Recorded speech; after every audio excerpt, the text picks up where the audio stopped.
everyone. Thank you for tuning in to our second episode of Something Bigger, a Nerdcast. Last time we covered CW's Beauty and the Beast, episode 217, Beast is the New Black, and discussed a lot of potential and possible theories for the future of BATB.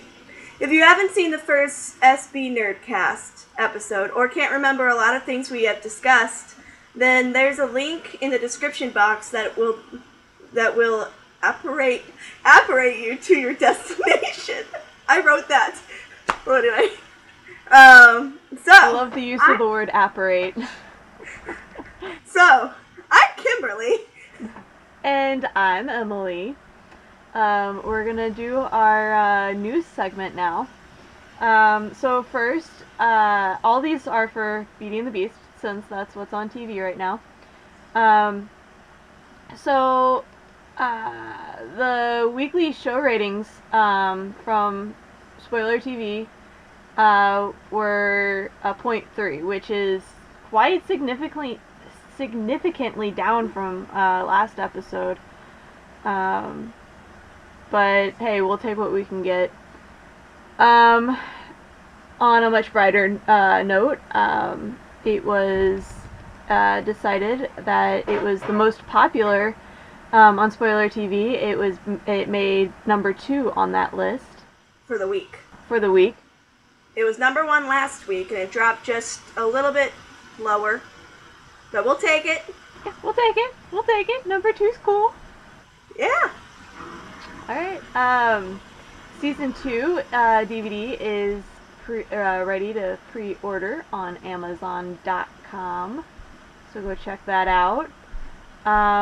And according to various sources, we are having a cast member who we haven't seen in a while return to the show next season as a series regular. That person would be Nicole Gale Anderson, who plays Heather Chandler.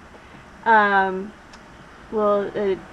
we think she's gonna be in on Team Beast by then? We may never know. Well, I hope we do, though. Yep. So, the recap of 217 Beast is the New Black. I'm going to do this in like 2 seconds, so bear with me. Vincent has to leave. He handcuffs Catherine. They kiss. Gabe smiles in a creepy manner. Tess and JT make up after they have a little breakup. And then Vincent looks back at NYC, and Kat gets kidnapped by ninjas. Who actually... More or less. Who actually turn out to be FBI agents. Let's spoiler. Well, we're discussing it. They're discussing the episode, so I mean, if they're listening to us, they should have already seen the episode, so they should already know. Yes, just a warning for you who haven't seen the episode. These episodes will have a lot of spoilers. Sorry! And if you're a Doctor Who fan, I'm going to quote River's song right now. Spoilers. She says it like that too.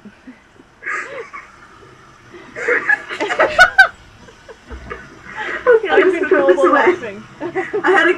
I have water with me and I just can't drink it. Okay, so now we're going to do kind of an episode review and maybe some discussion intermingled with it or after it, with however it happens. We're just going to roll with it. Yeah. So, the 18th episode, my bad, Cat and Mouse, actually starts out a little differently. Instead of starting out with Vincent or Catherine, or Vincent and Catherine, it actually starts out with JT and Tess. Now I really liked that. It gives them more of an important role, in a way. And, because I definitely think this episode, more than anything, highlighted the risks that both JT and Tess were willing to take for their best friends. Yeah. And I definitely really like how they started the episode, which is something we've really never seen before, I don't think. Mm-hmm. If they have, it was probably in season 1, long time ago. I think it was, I really liked it, because A, it's JT and Tess, Like, it's a relationship that's now, like, just now budding, and Yes. I think they're quite adorable. And it also shows that, yeah, I mean, even though Vincent and Catherine's romance is the main romance of the show, but it also shows that even side romances like JT and Tess's is just as important. I mean, yes, it's not the focus of the show, but at least they're showing it. Yeah, it's really cute. And I really liked how Tess kind of scolded JT for drinking a lot of scotch and like overdosing on gummy worms. Gummy worms. Yes. They're the food of champions, aka JT and Vincent. Yeah, now I want to go and buy some gummy worms. I'm gonna get a bag of gummy worms to go. They should franchise that in bars. They should start selling that, and then it'd be all thanks to Beauty and the Beast. And then Beauty and the Beast can sponsor it and everything. It'll be great. JT's gummy bears. And then so after and then we find out that they have Vincent and JT have a rendezvous point. I mean, I thought they'd at least know, or at least JT would have an idea of what Vincent's burner number would be, but I never even thought about just a rendezvous point. I mean, that's kind of brilliant, if you ask me. Well, it goes to it definitely shows the audience that how in depth that Vincent and JT planned a go plan. Like, if Vincent would have to leave for some reason. They probably had multiple phases. If this happens, this is what you do. If that happens, this is what you do. Yeah. So, I mean, like I said, this really goes to show you how in depth that Vincent and JT really thought this out, and that's really a clever idea on the writer's point of it, because you go and watch most shows, and they don't have like an in-depth go plan.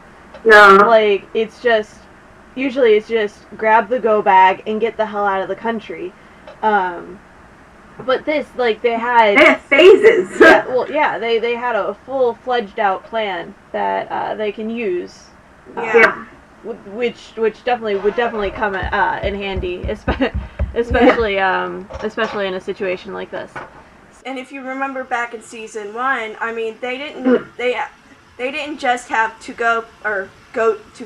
they had go-to plans or whatever you call them, but they also had plans. Oh, what if Vincent got caught in camera? I mean, JT had to find a way to maneuver around that, and that was, I believe, called Phase B. Yeah. Where they had to block all of the cameras or whatever in a mile radius or something like that. Yeah. That's pretty smart, and that also shows the depth of it. And I'm wondering, with the whole rendezvous point, I'm wondering if they actually thought about that within the 10 years, or because we know their safe haven kind of has been compromised, and so it's in the tunnels, and Tess knows about it now. Murfield figured it out. I mean, the safe haven's not the safest place for them at the moment. So I'm wondering is if they figure out this rendezvous point after the safe haven was compromised, or if this was one of those things, if A fails, let's execute B or something like that. So, I mean, it could go both ways, I'm guessing.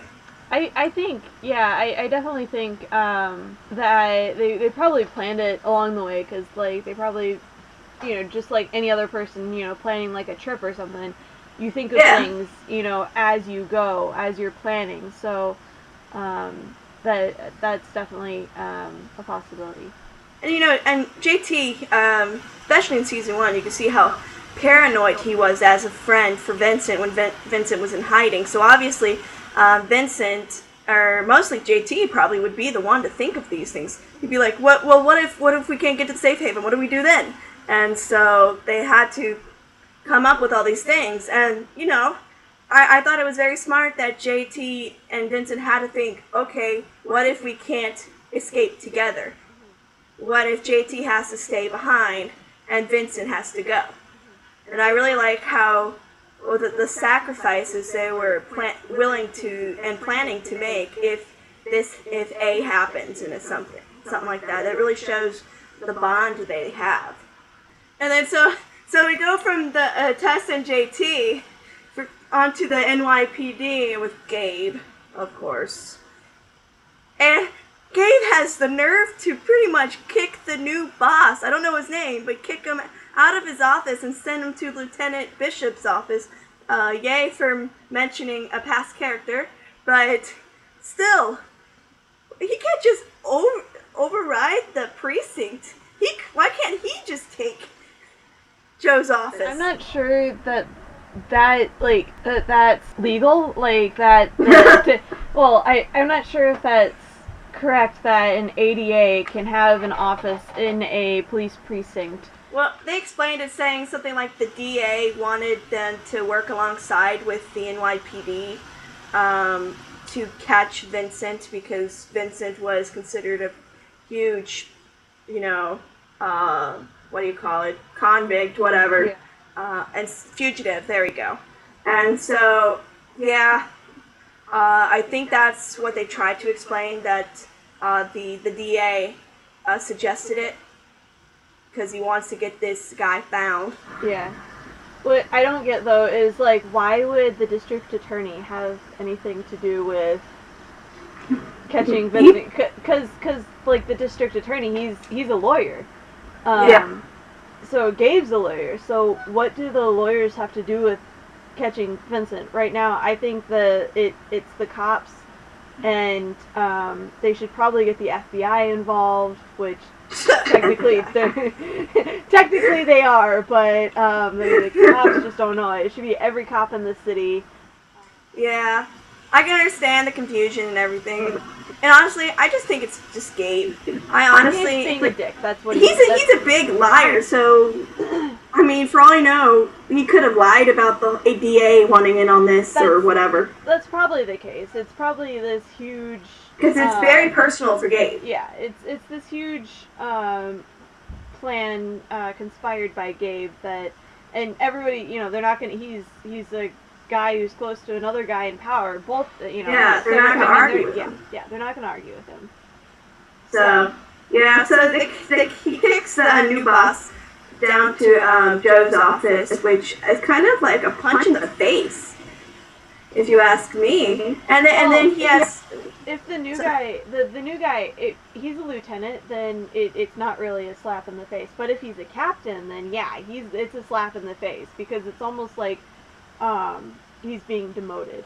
Yeah, I can't remember his exact rank or whatever, but still, I even if I was a lieutenant or whatever, I wouldn't want to be sent to a different office to work. I would want to work in my own office. Mm-hmm. But I guess it's because his office was a lot bigger than Joe's old office, so it's possible they needed the space.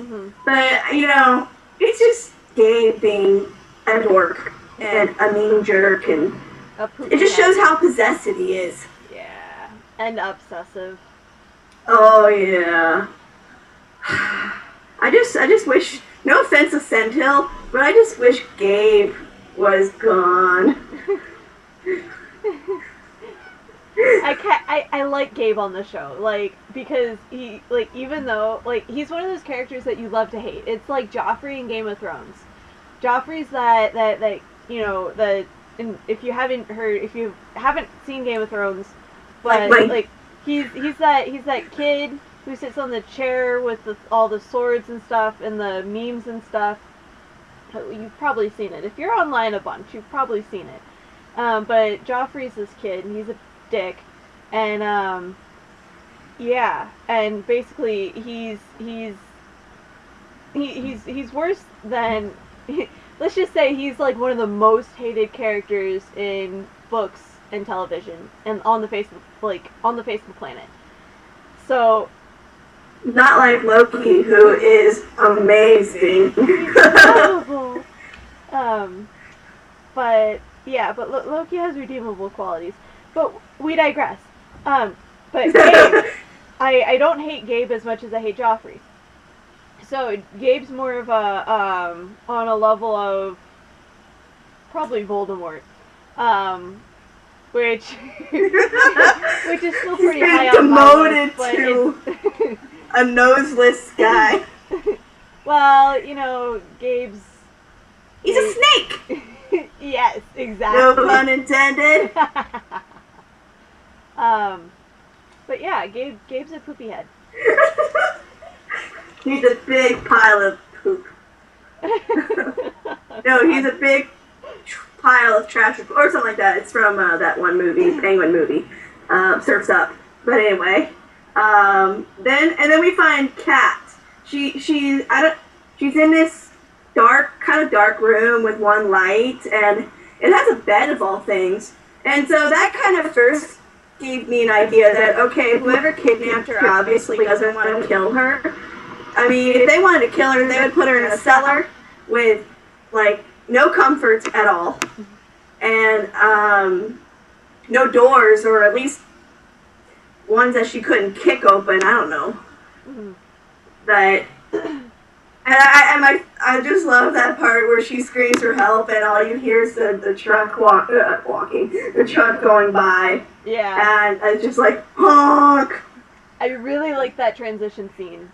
Really like that transition scene, because then it almost gave you a sense of, Vincent sitting there, and, like, he can hear her. Like, just the look on his face, it's almost like he can hear her. So, like, yeah, he's agitated. I really like that transition.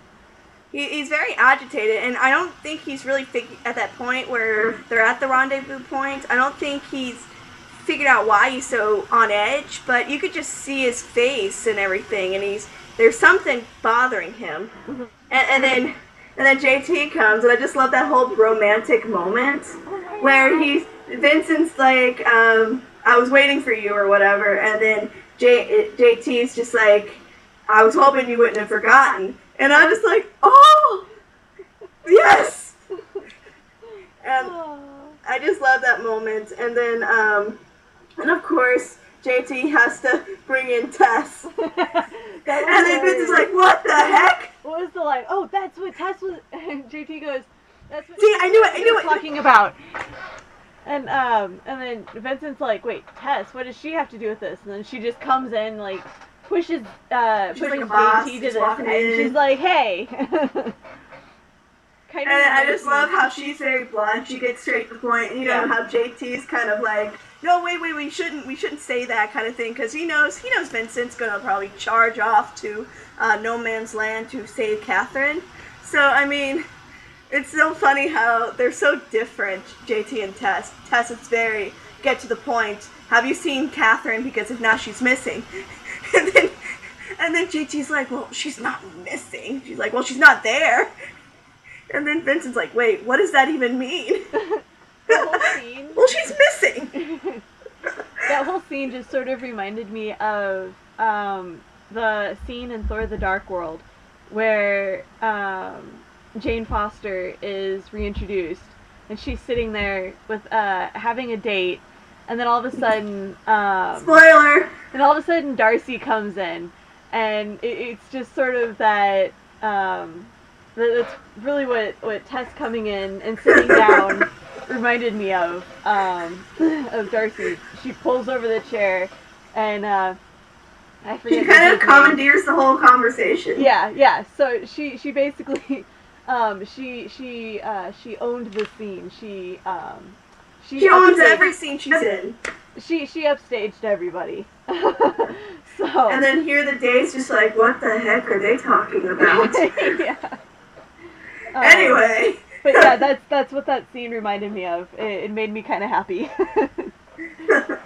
I really liked was just how Vince was just like, what does that even mean? And then Tess was just like, well, she's missing. Duh. And then Tess just says something about, well, you need to go track her, and because it looks like people have grabbed her. And then JT's just like, you don't know that. She's like, well, she didn't vanish in thin air. I just love the whole bickering side of JT and T. That is just so adorable. Yes, they're so cute when they argue. Like, oh my gosh. And like Tess is just like owns the argument. She has the most valid points, and JT, he's just like, well, what about this? What about that? And it makes no sense, but it's so awesome. And then there's Vincent just staring at them like, details, please. What's going on here? Like, very agitated, wants to just beast out and roar in the city and get Catherine back, but there's a manhunt on him.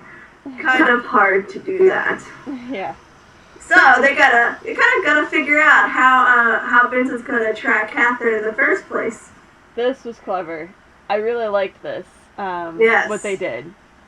Really, really liked this. This, like I said, this was clever.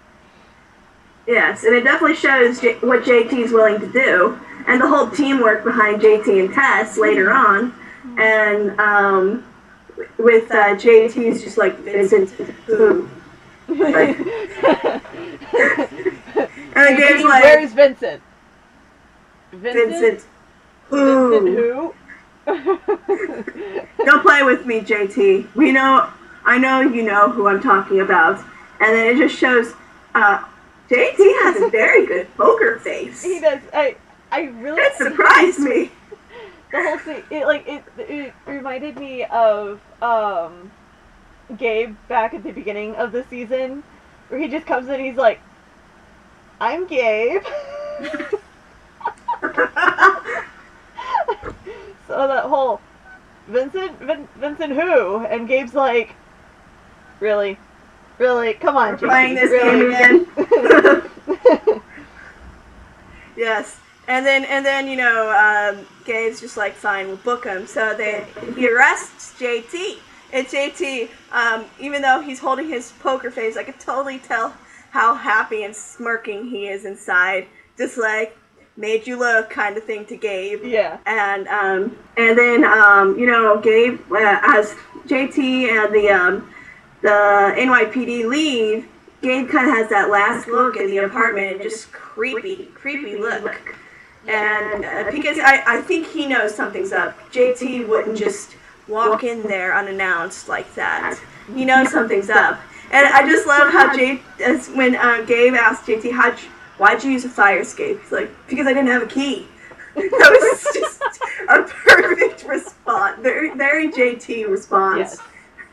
And, yeah, that could happen. Yeah. So I didn't have a key. I'm just wondering how long, no offense to JT, but how long it took him to get up those steps. He operated. Maybe Vincent jumped him up there and then... Yeah. He's like, we need to do this fast. Grab on! Or it like an Iron Man moment in the Avengers. When Iron Man grabs Hawkeye, he's like, hang on, Legolas. So Vincent was probably like, hang on, Legolas. That's perfect.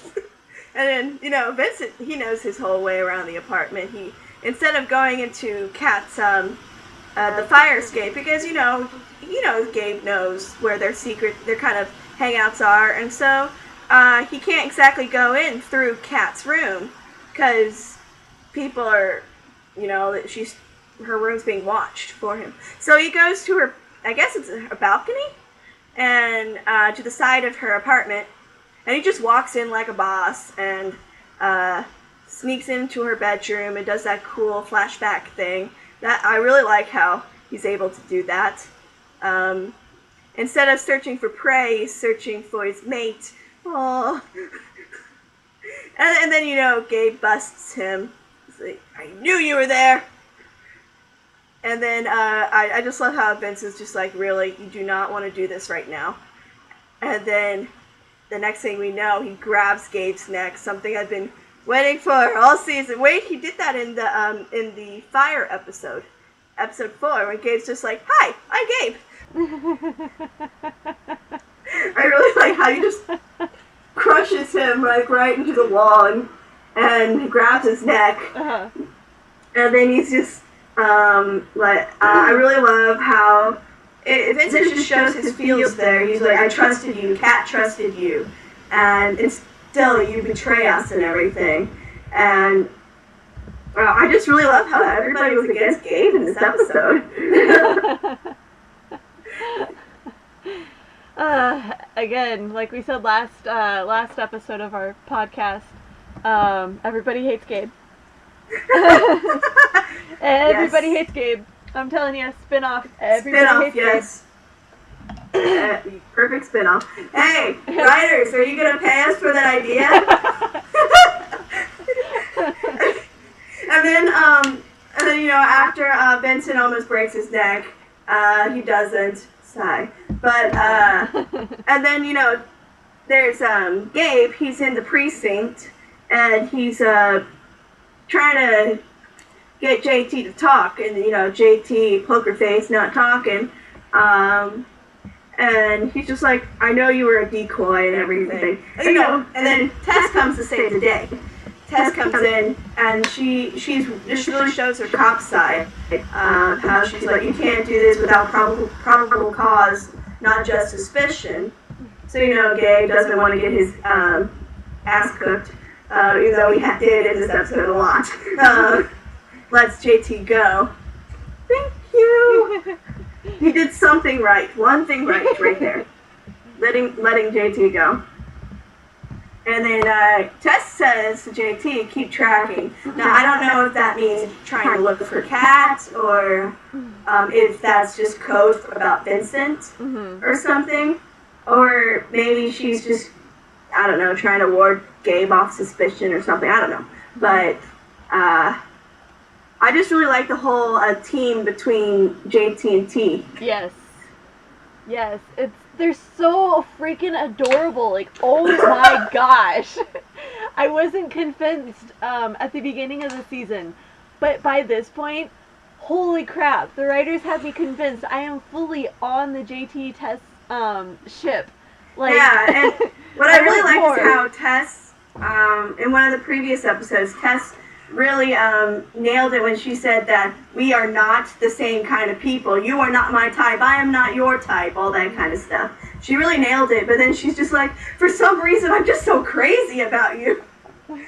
I just really like it because that kind of breaks the odds when you say that people have types.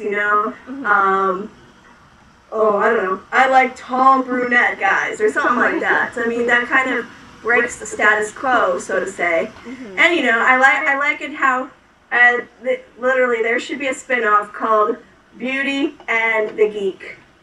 Or I actually think that's the name of a reality TV show. Yeah, that was a couple years ago. Not Beauty and the Geek. I had another idea. It was I can't think of it right now. It was Beauty and something else, but it wasn't Geek. It wasn't Nerd. I can't remember. Who cares? Moving on. Moving on. So, where are we?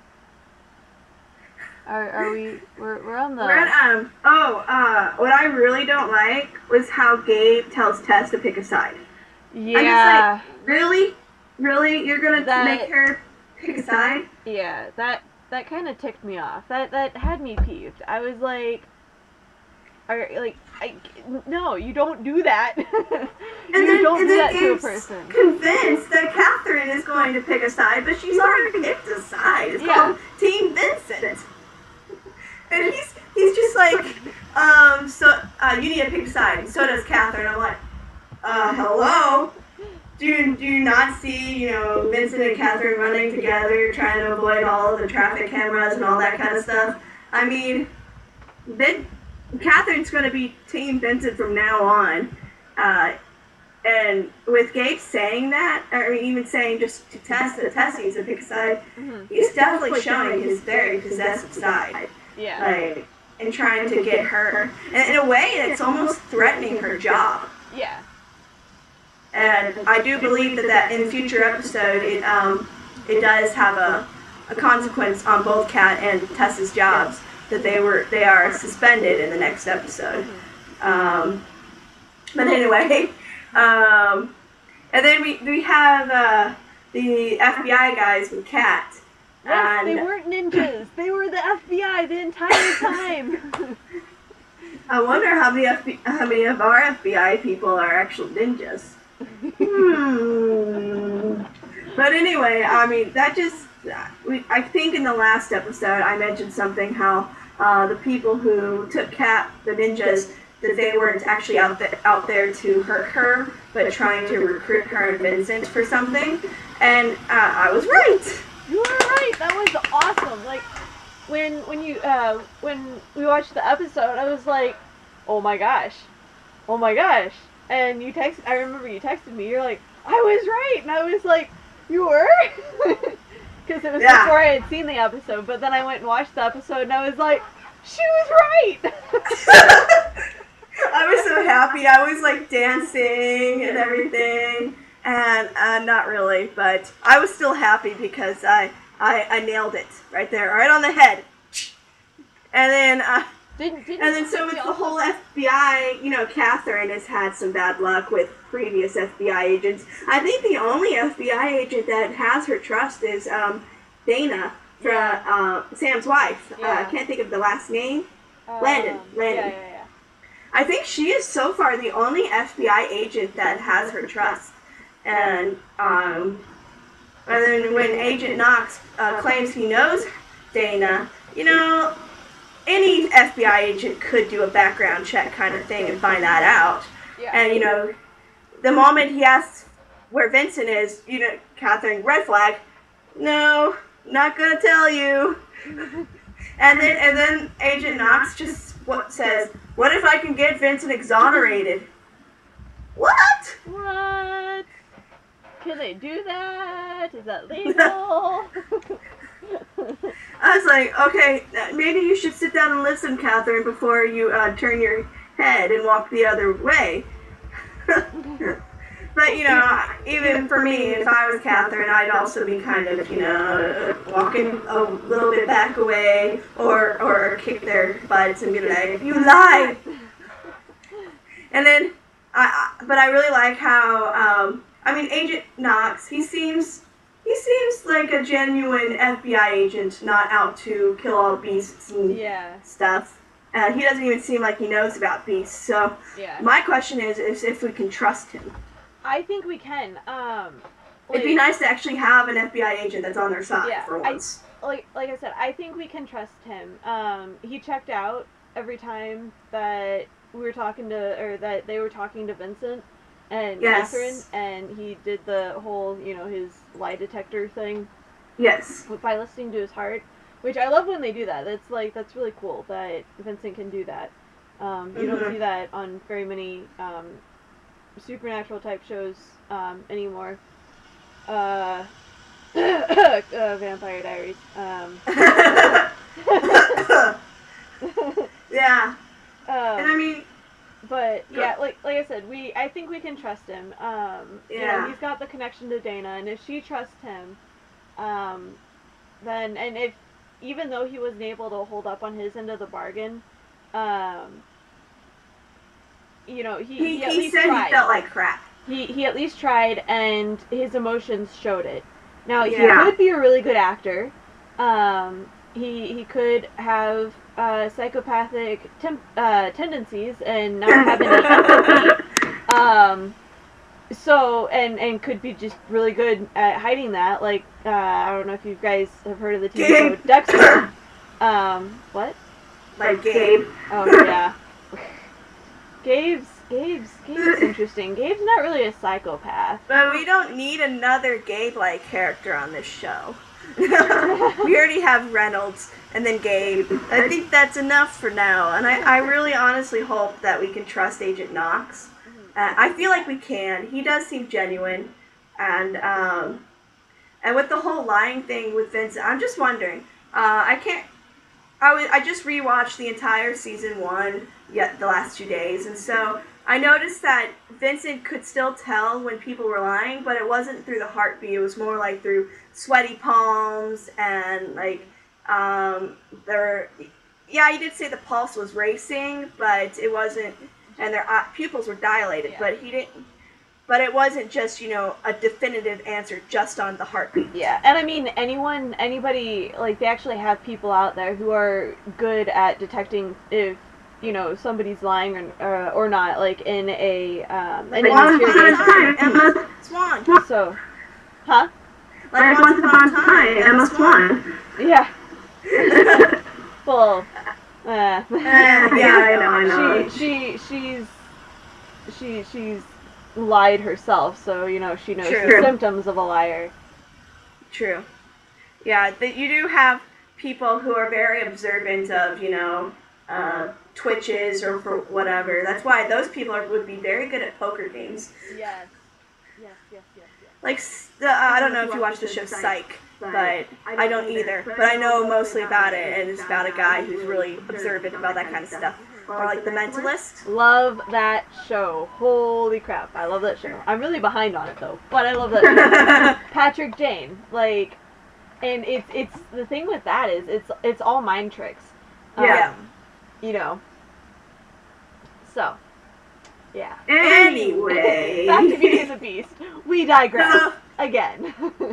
Yeah. So another favorite part of that episode was the whole bromance scene between B and JT when they break into Gabe's loft. That was fun. I just love how Vince is just like, why didn't you let me break the door down? It would have been a lot faster. And then JT just said, because we don't need to add anything more to your rap sheet. And so, JT does a lot of illegal things by hacking into Gabe's computer and doing all that stuff. And I just love, I think it was pointed out by Liz on Twitter. Her handle is, I hope I am pronouncing this right. I'm sorry if I butcher it, but eclatantly, I think. I'll spell it out. ECLATANTLY. She on Twitter, and she has a Tumblr page, and on her Tumblr page she pointed this kind of double entendre in that episode right there, where Vincent says, I should have just broke his little head right then and there. And if your mind's going into the gutter, that's just one double entendre that I didn't even think about it when I first saw it, but now that I think about it, that's a kind of a double whammy of a insult to Gabe. If you good job, Liz, for that. Yeah. But with the bromance, I really like how Vincent is just seeing how JT's going above and beyond for him, and JT, I think he is definitely made up for signing Vincent's name up on that list so many years before. And it just shows the loyalty that JT has, that even though he is made up for that one thing, he is still willing to do whatever he can to keep Vincent safe. And I just feel like Vincent is truly realizing this. I mean, yeah, he knows JT has his back, but he's never been in this huge situation before until now. And JT is just going above and beyond the Call of Duty, as Vincent had said. I just love that. Yes. I really like that scene. Yes. Really like that scene. It made me happy because A, they were breaking into Gabe's loft, and B, it was a JT and Vincent bromance scene, and there's some really good moments in there between the two.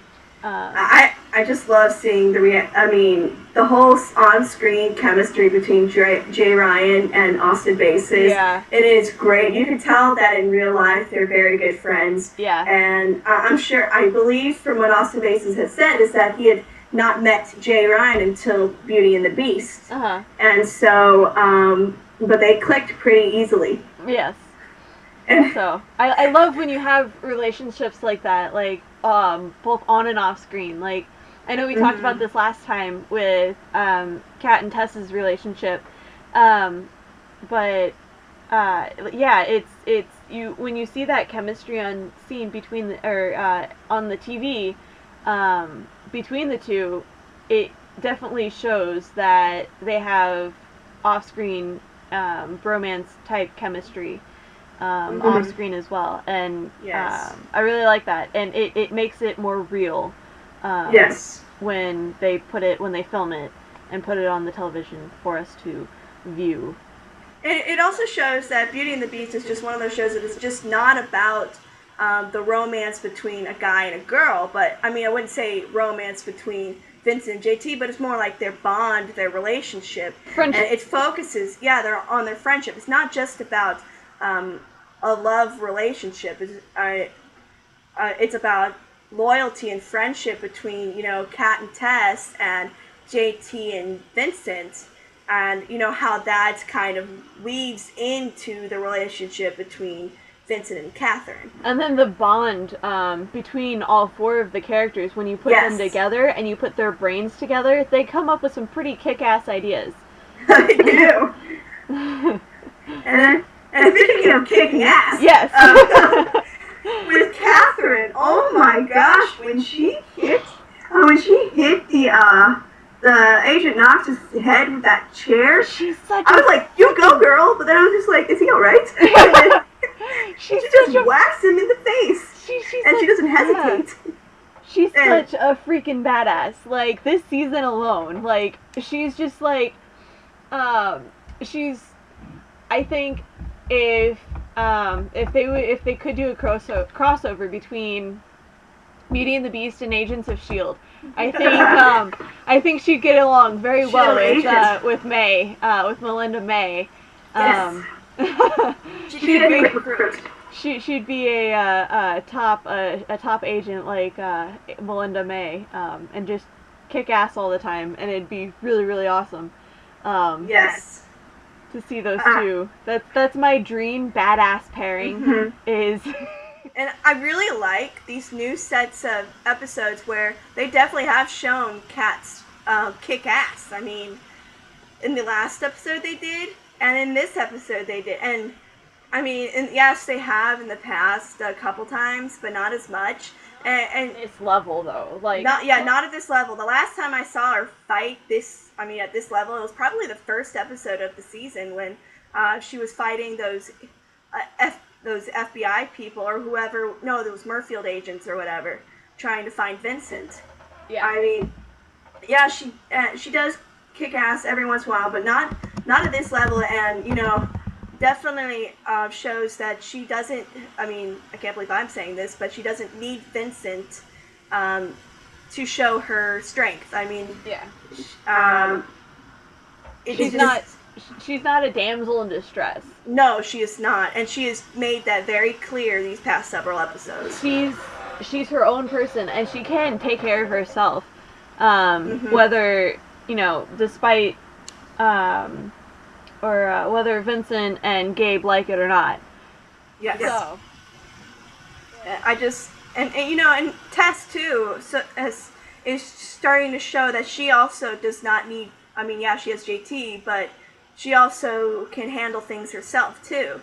And she's not a damsel in distress either. And I really like how they're showing that women, they have strong women characters. Yeah, I really like a show that has strong female characters. That's one of the reasons why I like this show, is because the female characters are strong, and not just in a physical sense, but in their their willpower. Yeah, their willpower and the way they act and react to things, and and that's something you really don't see a whole lot in most television shows like this.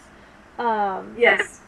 But it's certainly something that we're seeing more and more in television shows nowadays. Like, if you look at Melinda May.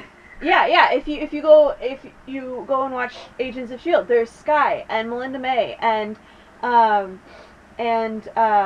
even Simmons. Has a strong personality. Then you go to Arrow. You have Laurel. Well, not really Laurel. Not really Laurel. Not in season 2 anyway. Season 1 she was pretty independent. Yeah, but like she still wasn't that strong. But you have characters like Felicity, and then Sarah. Yeah, And you go on to Supernatural, you had Jo and her mother. Yeah, Jo and Ellen, and then they didn't need any guys looking after them. Oh yeah, and then also in Supernatural you have Charlie. Charlie! I absolutely adore. Felicia Day is my hero. But yeah, and then you go to shows like Game of Thrones, who most of the cast are men, but the characters in that show, the female characters in that show, are strong and they're independent and they're strong in their beliefs. Like take Daenerys, for instance, she's wanting to go and take back the land that once was hers. So she raises an army.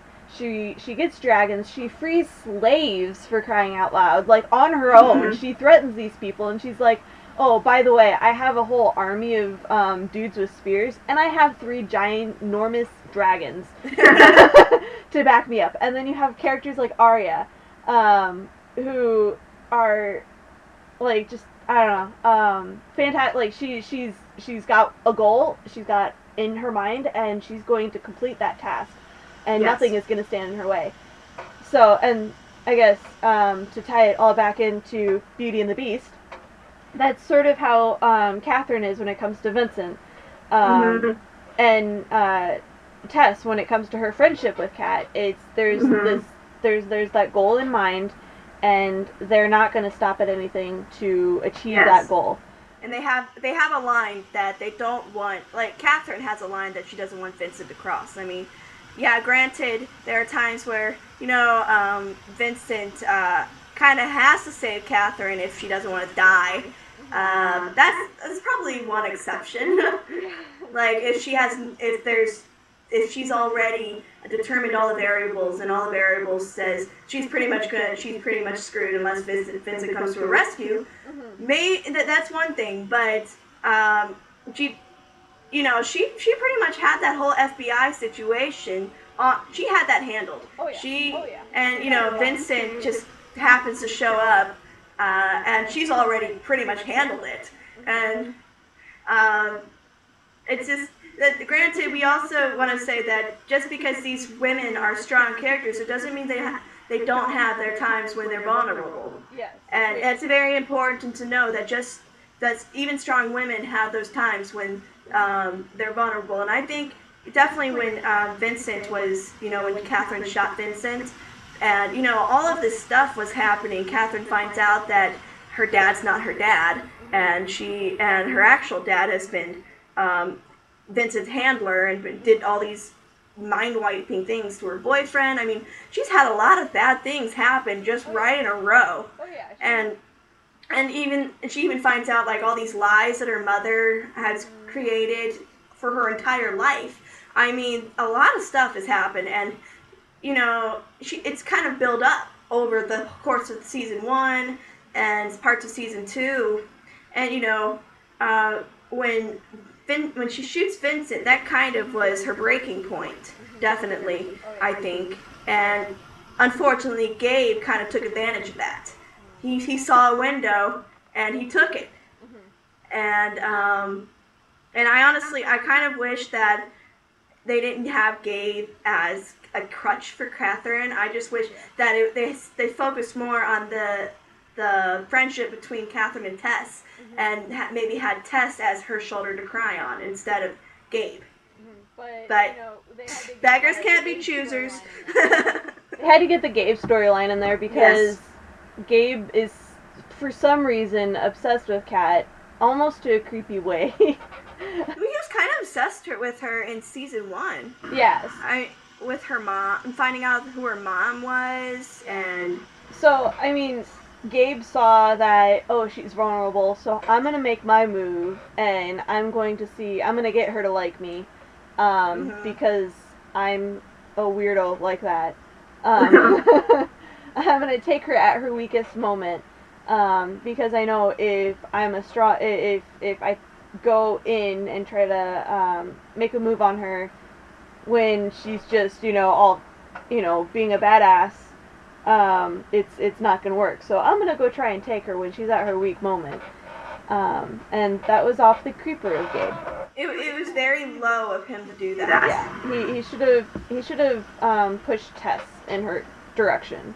Yeah. But then again, we wouldn't have had that Gabe storyline, which which is probably setting up all these events. Yeah. And also it made fans hate Gabe for doing that, which, I mean, I don't have a problem with that, but it also sets the fans up for, okay, they don't trust Gabe and they hate Gabe because Gabe obviously he has to have a really good reason to get back at Vincent, and there is the jealousy factor, and definitely jealousy can be a big, huge motivation thing if it's gets strong enough. But I definitely think there's more than just the jealousy.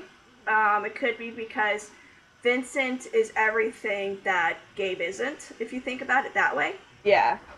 And Vincent's on the run again, but if you think about it, Vincent, he's a beast, but he's never had to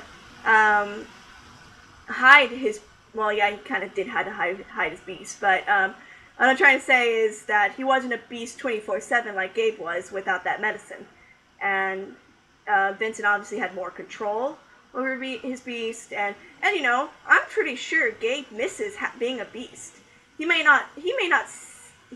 say he likes being human, but I definitely think he misses that power. Oh yeah.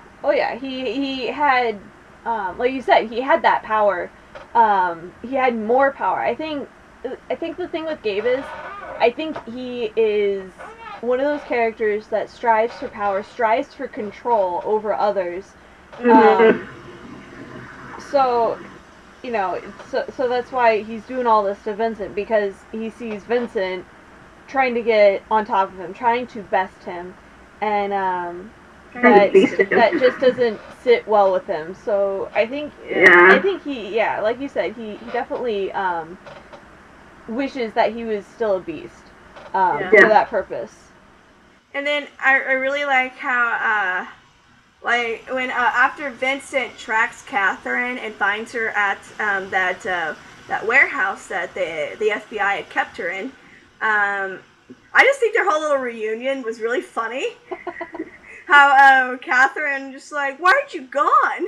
And then Vincent's just like, nice to see you too. I just really like that because Catherine's at this point Catherine thinks she's on her own. She doesn't have Vincent there for her. And then all of a sudden Vincent's just like, yeah, hi. Nice to see you too. I didn't leave. I didn't leave. Supposed to be gone. Nice to see you too. Yeah. I really hope over the next couple of episodes that, Vincent has that, with his beast and everything, he has that pull towards Catherine. He can hear her heartbeat more than anybody else's. It's stronger than anybody else's. And I kind of hope, in a way, that Catherine has maybe not hearing his heartbeat, but she has some way of being able to sense where he is, like he is able to sense her. It's like Beast and Beauty sonar. Hey, that's like another name for it could be Beauty sonar. That could be Vincent's name for that. Her beast signal senses are tingling. Her beast. It's all Catherine's pheromones that he's connected to. Beast sonar. Beast sonar. And Beauty sonar.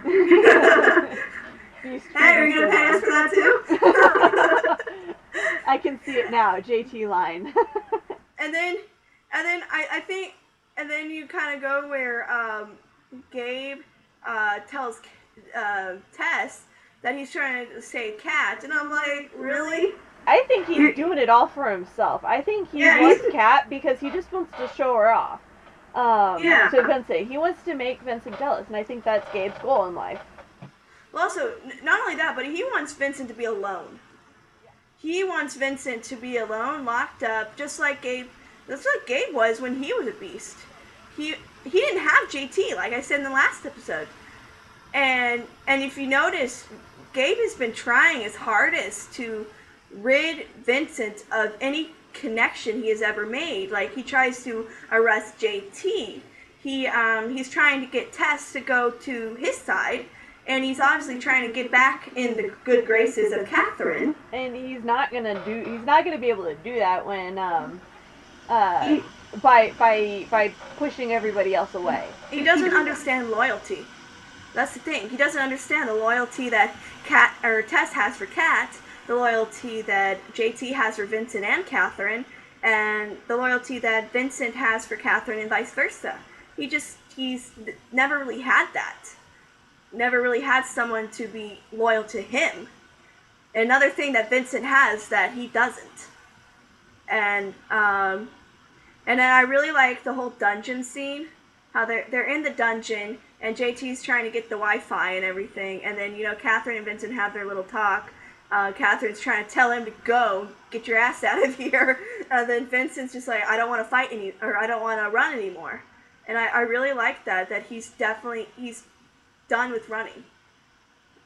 And so, they have that conversation, and then, the cat calls Tess. And, Kat's expecting a lot from Tess, just from from trying to cover their butts, telling her when Gabe spots them or whatever. And, that shows how much Kat trusts Tess. But in the end, it kind of puts Tess in a difficult spot, because, she has Gabe all up in her face, and it's really hard for her to be on Kat's side when the enemy is lurking, pretty much, if you say it that way. And so it does put Tess in a difficult spot, but, she pulls through in the end. And it just also shows just how that Tess cares for Catherine, and she's willing to side with Gabe temporarily in order to get Kat out of the crossfire, essentially. And I think Kat understands that, but she just doesn't like it, I guess. And then, Tess does finally says, okay, I'll do this for you, as long as he gets out of there as fast as possible. and then you have Vincent's just like trying to weigh the options, because Catherine's like, okay, you gotta go. And then, JT, he sees Tess on that video, and he's not really pleased. He's not pleased that Tess isn't answering his phone calls either.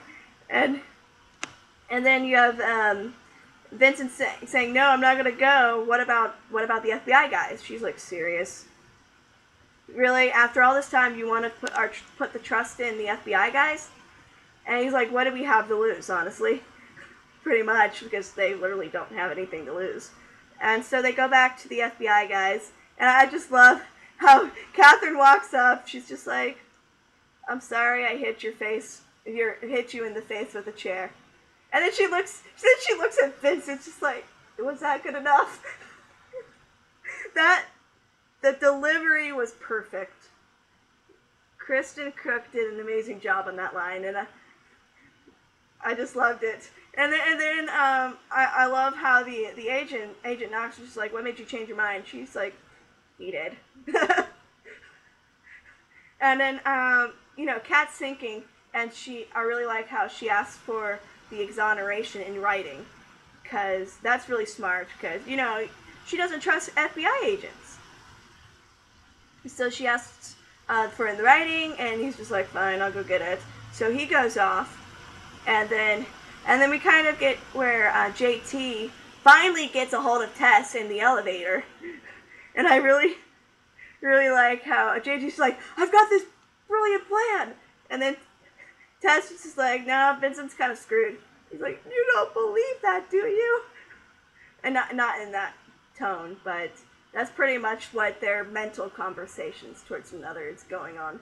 And, Tess is kind of wavering. She's just more of Team Catherine more than anything. But then I really like how she decides to put her trust in JT. And she kind of just said, don't do anything stupid. And that's kind of funny because what JT does is actually brilliant, so it's not stupid to begin with. So technically she was hinting him off to do whatever he needed to do. I don't know if he actually caught that or not, but he ends up doing it anyway, which was switch some video cam feed that was, I think that he said older feed of Vincent, and switch that out with a certain camera to kind of lure the police away from all of their camera watching, and so Vincent and Catherine can get into the embassy or whatever it's called. I can't think. United Nations. Yes, get in without Gabe on their trail. And I really like with Vincent and Catherine's plan. Catherine's just like, I need to be a decoy pretty much and get taken. And Vincent's like, no, that's not an option. And then Catherine's just like, damn straight, it's the only option. And so, they finally agree on it. And I don't think Vincent likes it at all, but he decides to trust her. I definitely like how each character is putting more trust in everybody but Gabe. Yes. And so he trusts her, and so she gets herself kidnapped. She really kicked ass again with the Al-Qaeda peeps. I really like that, how she, I mean, it was technically a fake fight because she wanted to get captured anyway, but still, she really held up her end and whooped their butts. And then she gets taken, obviously, and then I just loved how the agent that she found, she's like, who are you? And she's just like, I'm here to rescue you. I think that this part of the episode definitely had a almost a Mission Impossible Jason Bourne feel to it. Like, yeah. The way it was executed had a mission. The more I thought about it, I thought the Bourne films whenever I first watched it, but the more I thought about it, the more I got Mission Impossible out of it. So yeah. Yeah, I really like how that whole execution was, and then we kind of get away from the whole United Nations thing, and I think that's when Gabe storms into the precinct, and he's really pissed off because of what Tess did. And he calls Tess on it, and Tess is just like snaps her finger in his face pretty much, and she doesn't slap him, unfortunately. It's kind of like a slap to the face when she tells him that if he looks all this up, he's going to find that it leads to him. And I really like that. And he's just like, you broke into my apartment? She's like, no, I picked a side. I love that. Again, strong female characters. Reason why I like this show. Tess, right there, just pretty much summed up everything. Like, and I liked her little conversation on the phone with JT a little bit earlier in the episode where he's like, I had faith in you this whole time, and she's just like, liar. I just love that because she knows JT, and JT, he kind of freaks out more than he's getting better at trusting, but he started out as one paranoid dude in season 1, and he's slowly becoming better at trusting more people, especially with Vincent's secret, and with Tess being kind of his girlfriend, well, non-relationship girlfriend. I don't know. I guess they've kind of defined the relationship. So. I think they're girlfriend and boyfriend. So yeah. So I really like that, how they kind of have those funny one-liners between each other, and it's just so cute. And then Vincent, he breaks that door down. That was really hot. I really liked it. He just like pushes it like a pro, and Well, and then you have the agent who's just like, well, how'd that happen? And then they're running. The agent manages to escape, but and there are some questions. Why didn't Vincent like blur over to the garage that was closing and just hold it up? Because he had the strength to, but he didn't want to expose himself for one. Yeah. Well, I think he was holding on to that door, and he was holding it on. He was holding it open as much as he could. Those are heavy-duty doors. Yeah, like, and especially, it was closing down on top of him, and... Yeah. And I mean, they got the job done where the agent did escape, and so now they're kind of on their own. And so, they're running, they're trying to get away from the security team that's trailing them. And they go up all these stairs, and then Catherine's just like, wait, I gotta catch my breath. And,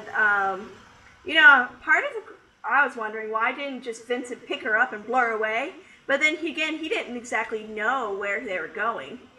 And he could have missed an exit just by blurring. Yeah, they were having a, Also a talk. Jack Sparrow moment, where they basically fly by the seat of their pants.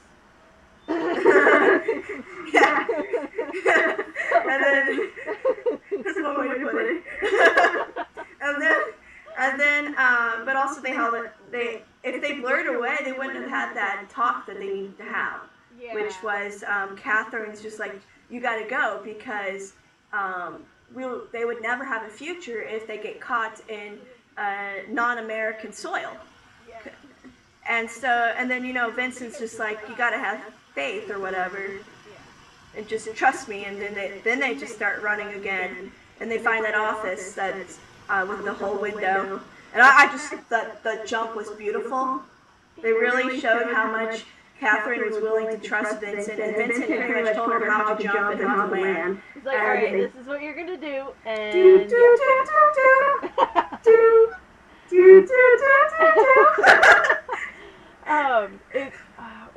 It sort of reminded me of, I don't know, half a dozen films, where you see that, half a dozen action films where you see that happen, where they're like, oh crap, but hey, water, let's jump out the window into the water and we'll be fine. I think that's actually, I do think that has happened, in a Mission Impossible film. For those of you who are listening and you're big Mission Impossible fans, let me know. The movies, not the TV show. The movies is what I'm talking about. You can correct me on that. But I've seen it happen before. I just can't pinpoint a certain specific movie, but I have seen it. I know in Sherlock Holmes, the first one, he does that. When he's in the room with... Crap, it's been a while since I've seen that movie. But he does jump out the window of that building into the water, because Watson's like staring at him with the dude on the boat, and they're like, we missed. We were supposed to get him, but we missed. Didn't they do that in Thor 2? It wasn't a building or anything, but they were jumping out of that plane or whatever, and they landed in a boat. Oh yeah, it wasn't a plane. It was a shuttle. Yeah, that's what I meant. Or no, it was like the dark elf spacecraft. Yeah. It was, but still, they kind of did something like that. Yeah, but yeah, it's anyway. Same idea. See, anyway. This is a Nerdcast. You're gonna get nerd stuff from everything, from everywhere. And in case you haven't noticed, by the every time we digress, there's always something. There's always something incredibly nerdy. Yeah. So they jump, they land in water, and then you have the Al Qaeda guy who's just like shooting at nowhere, and then he gets caught instead. He was shooting at the water. I was staring at the screen when I watched that scene. I was like, okay, they're obviously underwater. If you shoot at it, it's not gonna go anywhere. It's gonna stop slow shooting. down. You're wasting your ammo. But they see how far they jump too. Yeah, and I mean, he's only gonna get like a 1% chance of actually hitting something. Or hitting them. They could have. It depends swim. on how deep they jump or how deep they fell in, and how fast they got away. So I mean, it's like, why are you still shooting? Stop! You're wasting ammo. I have a feeling that once they land in the water, Vincent like speed swum both of them to the New York shoreline or something. Another one of Vincent's abilities. He's not only the Blur, aka Superman. But he's also Aquaman. He not only hulks out. he's also got super swimming abilities. So he's Aquaman. He's a Marvel and DC comic contradiction.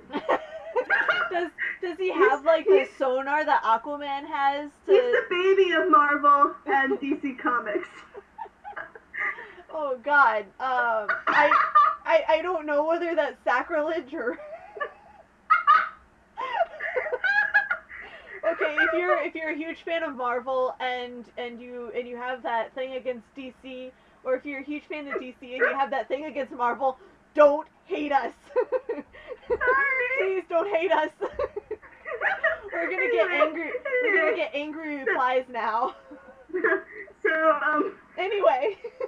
So then we find out that Vincent's exonerated because someone, particular SOB, convinced the Attorney General, I think that's what they named the guy was, the Attorney General not to exonerate Vincent because he broke out of jail. And we all know who that SOB was, and Agent Knox really looked devastated about it because, you know, he knew that Vincent and Catherine went above and beyond when rescuing their agent. I mean, the Al-Qaeda guy was arrested. They also had agents that their covers didn't get blown because of this rescue. Mm-hmm. And then you find out that he held his end up to market. And so I really think we can trust Agent Knox for now. Mm-hmm. For now. Yes, we can trust now, him. I just hope that Gabe doesn't do anything to corrupt him, or even Reynolds, for God's sakes. I don't think that they'll get to him. I think this is a one-time deal. Yeah. I think Knox will go back to, you know, his job at the FBI. Well, actually, I hear that he's going to be in a couple more episodes. Oh, really? Yeah, he's going to be in, if not this episode, but in 220, he's going to be in one of the, he's trying to help Vincent and Catherine have a more normal life, and so I think he gives them like a safe house in a way. Yeah. Because he's on their, I definitely think he's on their side. By then, he might actually know about Beast. He might know at least about Vincent Beast. Mm-hmm. And because, you know, he's seen what Vincent did by just helping him out. Mm-hmm. And Vincent didn't try to rip him up or maul him to death or anything. Yeah. So he can obviously trust Vincent. And so he's probably, he does give Catherine and Vincent a chance to try a normal life. Mm-hmm. And I don't know if he lends them a house or if he lets them stay at a safe house or what. My guess would probably be a safe house, because if he's trying to help them have a normal life, he's going to want to try to protect them and keep them as far out of the public view as humanely possible. But I hear that plan kind of goes south very quickly, unfortunately. I don't know how, though. Yeah. That's what I hear. And then, so, you know, Vincent can't get exonerated, and then Catherine is pissed off because she knows who ratted Vincent out to the cops in the episode before, and two, made sure that Vincent wouldn't get exonerated. And when she marches into that precinct, pretty much orders Gabe to clear the room, and delivers that beautiful slap. I was jumping up with joy and praising the Lord. Just it was sharp and it was. It hurt. It looked like it hurt. It felt like it hurt. Full of hate. Like, holy crap! It was. Gabe definitely deserved that, and you could tell in the by the look on his face, he was like, crap, I actually did deserve that. Like, Yeah. he was like, this didn't help my case any more than what I thought it would. He makes it worse by saying he was going to destroy Vincent. And so he didn't say arrest, he said destroy. Yeah. And I don't honestly think he wasn't planning on saying that. He was just planning on saying arrest or lock him up. But, you know, when push comes to shove and you're all distraught because, or stressed out, you're going to say things that you don't plan on saying. But obviously he meant it by the way he said it.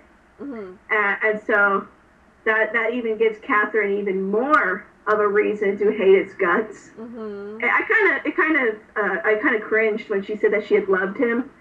I was just like, no, that wasn't real love. I think she was just telling him that because, you know, to make him feel worse. Yeah. I think she was just telling him that to fuel the moment, so to say. And then it kind of fades into Vincent and Catherine having that moment on the roof. And once again, it shows that just because all this crap is happening doesn't mean we can't take a step back and just look at our relationship and everything. And I really like I love all of their they had pep talks with each other throughout this episode. And it went from kind of, you know, doubting a future to, yes, we are going to get that future that we want eventually. I mean, I really like the whole evolvement of their little talks that went from point A to Z throughout the episode. I just really like that. Yeah. And it was a very sweet kiss between them, obviously. Oh and then I really like, instead of ending it just on full-blown all kissing, they actually hug each other and look out on the city. Yeah. And I just really liked that ending. And it was something that we've been missing, and it was one of those moments that, you know, we haven't seen it in a while. And it's just that satisfying feeling. You get that satisfying feeling. There's hope. Yeah. And it makes me happy. It does. Really now, we've already answered the question, can you trust Sage or not? And, well, that's up to you. You can trust him, not trust him, or you can just be like, on the border, you just got to see what happens first before you make a decision. I'm voting trust him. I vote trust. I vote trust. That's to do against probably 300 million of fans, or we don't know. But and then we definitely talked about the bromance, the gal pals. Love both of that. Now with Gabe, we obviously sense there's a big evil plot he has in mind for Vincent. Probably a line of torture. I don't know what he plans, but obviously it's not good on Vincent's end. Yeah.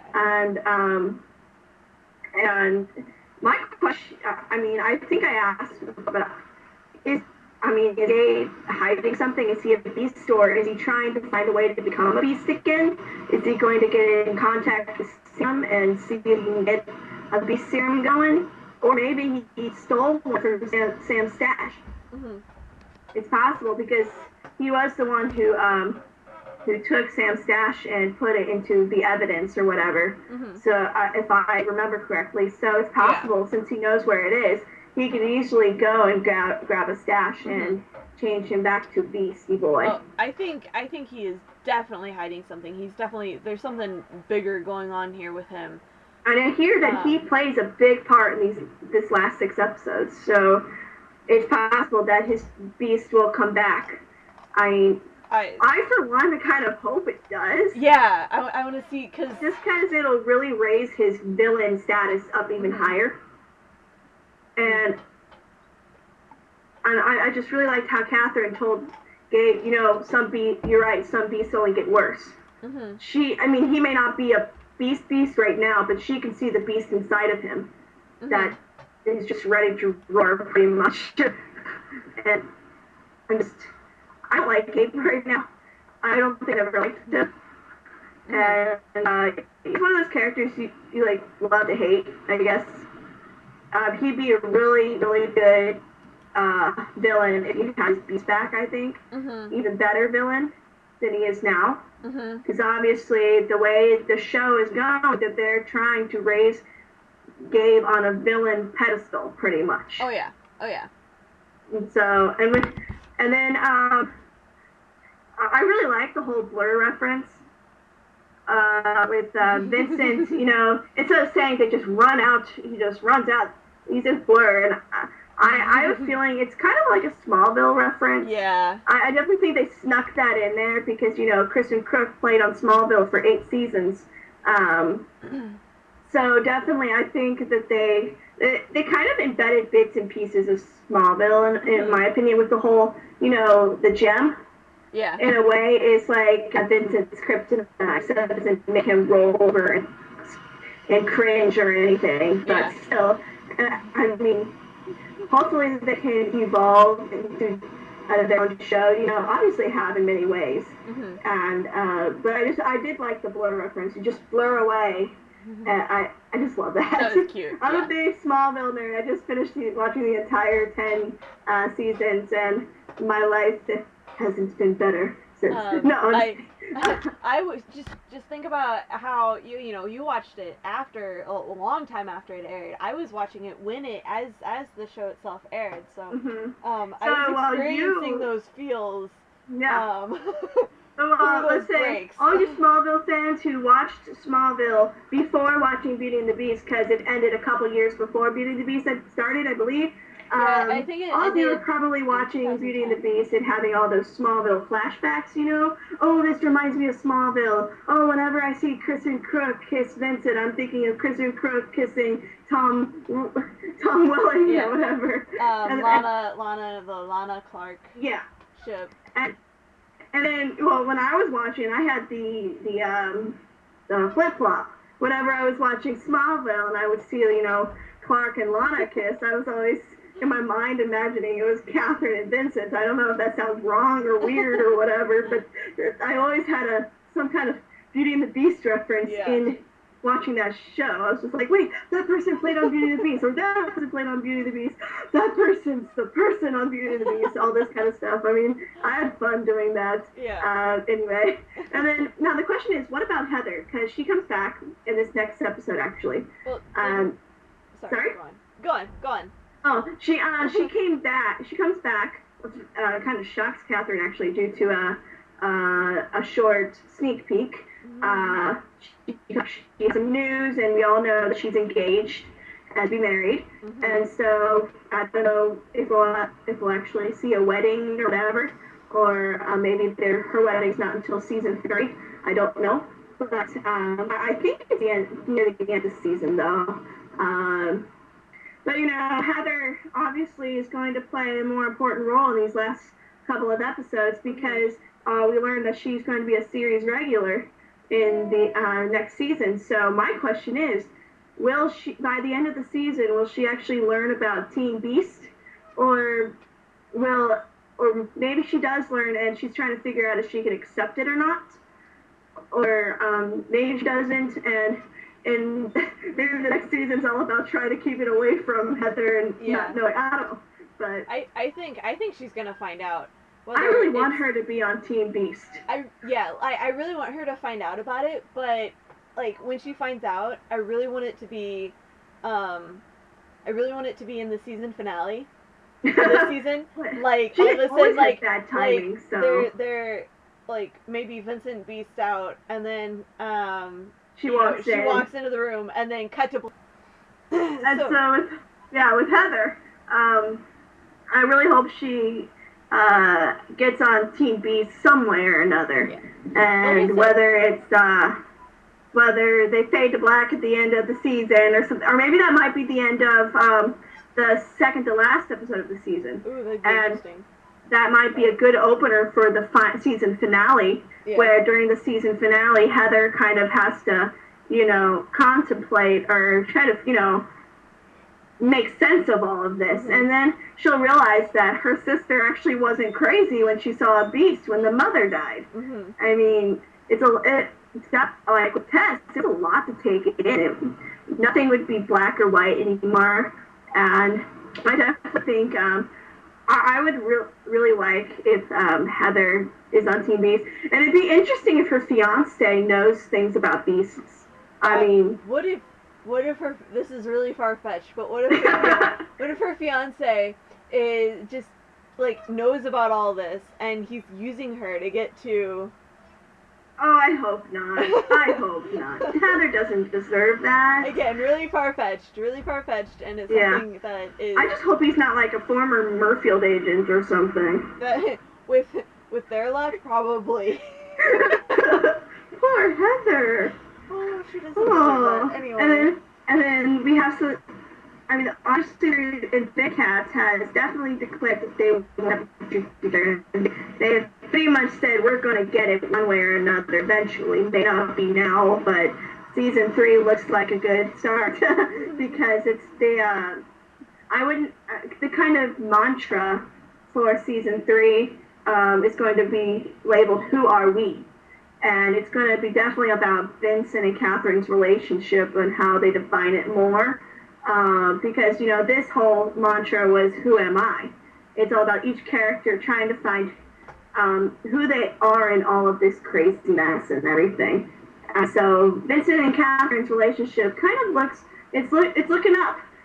Mm-hmm. Now we just gotta have, I just kind of hope Vincent pops a question, or maybe not pop the question, but they maybe at least discuss what they might plan on doing in their for their future. I think that'll be more of a thing in season 3. Yes. Like Kristen Kirk said that, I mean, they don't know if season 3 will be the end of the series kind of thing. It just, just depends on how much fans we get by then and all different factors if we go to season 4. But Kristen Kirk literally said that she doesn't think any fan would be happy until Vincent and Catherine are married and have kids and 3 kids and a dog. That's pretty much what she said in an interview. Yeah. So we shall see. Yes, and then my question is, what do you think will happen in 219 Cold Case? Either based on the promo or based on your own theory? Well, she's being chased down by her own Gabe. Yeah, by Gabe. So I think it's, in the 217 we had Vincent being hunted down. So now I think it's Kat's turn. Kat's turn. Yeah, I think it's Kat's turn because she could be charged with aiding and abetting a fugitive. Possible. So because she is. So So it seems like I don't think. It seems like Gabe has to get really dirty to try to get a Catherine because obviously he has something to do, because I know that they are suspended. So she and Tess, and so he obviously probably convinced the chief to suspend them in some, or he might even have dirt on the guy and convince him to suspend them, and then. Yeah, I remember seeing in the promo he's paying like a hire, a hit for hire kind of guy, or whatever they're called. Hitman? Sorry? Hitman? Yeah, a hitman. Or a bounty because collector? It seems like he has to get really dirty to get to Cat. And so I think this is not even within the police jurisdiction. This is he's starting to work on his own. He's doing something that he himself can lose his. He can get disbarred for something like this. I mean, it's definitely become way more personal, and he's willing to do whatever he can. Because I'm just wondering if he's just after Kat to get to Vincent. If he's I think he's trying to, because I honestly think he's trying to get this hitman to, if not kill Kat, hurt Kat, because that'll get, in his theory, that will make Vincent in so much rage that Vincent then wouldn't be able to control himself. I mean, and then Gabe would be able to get what he wants and find a way to lock Vincent up or terminate him once and for all. That I definitely think that's a possible scenario. And it's just very, I don't know what to think right now. I mean, there's so many things that could happen. Yeah. Definitely. So. And I know in a future episode, it's called Operation Fake Date, and Gabe is trying to get in the good graces of Kat and he asks her out. But Catherine, I think Catherine accepts, but she's not doing this to get to wine and dine Gabe, so to speak. Mm-hmm. She's using this moment to I think she's trying to get more information out of him. Yes. Or maybe distract Gabe from something that Vincent is doing. Mm-hmm. Or maybe, something. I think she's just trying to distract him from something bigger that they have. Hey, something bigger. Something they have planned. Uh-huh. And but I don't know. It's definitely like it's not mutual. Yeah. Catherine is. She has to be trying to either get dirt on Gabe or something. Most likely that's the case, because she wouldn't just, out of the blue, especially after everything he's done. So, I mean. Or maybe she's pretending to be in his good graces just to stop this whole entire manhunt thing. Mm-hmm. She's trying to backstab him just like he backstabbed her. Yeah. She's definitely cunning enough to do that. Mm-hmm. It kind of runs her blood if you count Reynolds. and so I'm going to start doing this thing where I really like the song of the night kind of thing. Mm-hmm. Each episode has either one or two or maybe all of perfect music that goes with the scenes. Mm-hmm. And I think for the very last scene, the song Out of Scenery by, I'm probably going to butcher this name again. I'm not sure to say the last name, but it looks French. Dominique Fricot. I don't know. I'm sorry if I pronounced it wrong, but because I know he has a Twitter, and if he gets wind of this, I'm sorry. And then now we have. Now we're done with the discussion. We would like to go over a reaction tweet we actually got. Would you like to do the honors? Yeah. This is from her Twitter handle is at Patty and Lecky. She goes SB Nerdcast. It was an adrenaline rush with hints of rage for the viewers. Scenes flowed nicely with a good balance of elements. Loved it. Hashtag BATB. And the question was, what did you think of the latest episode? Yeah. So that's what Hayden Lecky, Pat Lecky, I'm sorry if we butchered it again, but that's what it said. So I think we're done here almost. Yeah. Just like to encourage you to check out our fan fiction called Something Bigger. Yep. Under the username, there we go, under the username Women of Letters, there is a link to that page in the description box. Mm-hmm. And also we encourage you to watch episode 1 if you haven't already, mm-hmm. to follow us on our Twitter account. All of these links will be in the description box. Like our Facebook page as well. Something Bigger, a Nerdcast. And our Twitter account is at SBNerdcast. And add our website to your favorites. So, and share. Yes, share with everybody you know. Share it with your friends. Tell them how awesome we are. We're working in a way that we can try to get this up on iTunes. Yes. So we're researching that. Figure that out. It'll remain on YouTube for the time being. Yep. So. And thank you for listening to this really long podcast. An hour and 36 minutes. Well, it's gonna be cut down. Time, anyway, thank you for watching this really long podcast, or listening. Not watching, listening. And if you are anybody of the cast members, like Austin Basis, and you're listening to this, thank you Yes, thank for you. taking the time out of your very busy life. And thank you for playing, being a part of the show, because We love you. you're awesome. Anyway. Everyone loves you. Everybody loves JT. That's the other spinoff. Everybody loves JT and everybody hates Gabe. Alright. Alright. See ya. Bye. Bye. I'm Emily. All you know guys know who I am. Alright. Bye. That's Kimberly. Okay. Bye guys. Thanks for watching. Alright, bye. Bye.